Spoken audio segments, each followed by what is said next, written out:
ever found yourself rooting for a character who seems to get more criticism than they deserve? Zenitsu Agatsuma from Demon Slayer is a perfect example. Uh, Despite being a central figure in the anime, uh, many fans can't seem to shake their dislike for him. In fact, I mean, um, but is it really justified? Before we dive into why Zenitsu is often misunderstood, make sure to subscribe and give us a thumbs up if you're a Demon Slayer fan.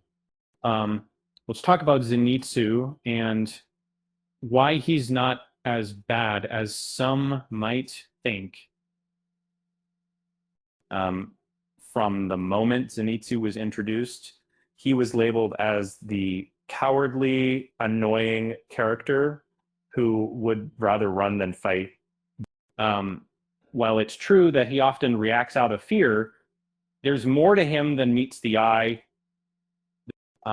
When he's asleep, he unleashes a side of him that's truly formidable, showcasing lightning fast abilities and unmatched strength.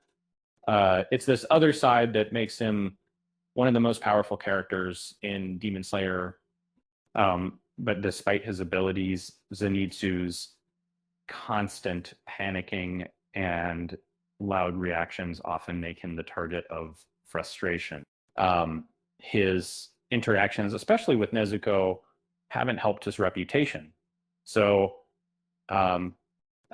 many see his expressions of affection as awkward or inappropriate, which leads some to label him as a pervert.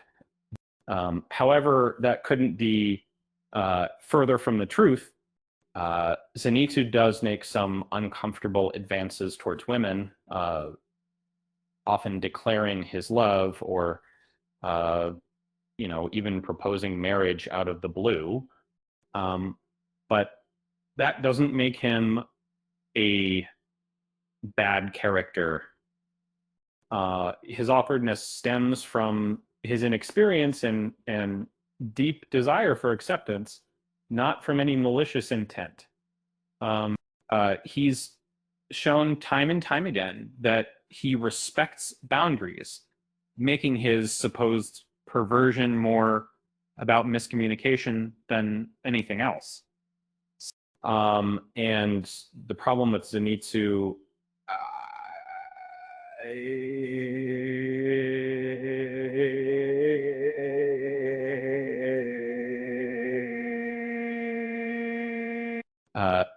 the anime tends to emphasize his weaknesses, focusing on his flaws instead of his growth.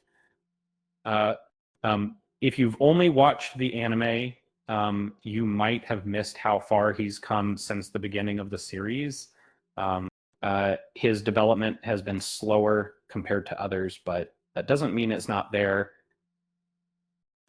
In fact, Zenitsu is often misunderstood, which leads to debates about whether he deserves his negative label. Fans who are familiar with the manga know that his journey is about more than just fighting demons. It's about overcoming his own fears. If the upcoming Demon Slayer movie can show us more of that, it might just change how we see him. So while Zenitsu may not be everyone's favorite, he's certainly not the pervert many people think he is. Instead, he's a character with room to grow, someone whose true potential might finally be revealed in the upcoming film. With that said, thanks for watching, and until next time.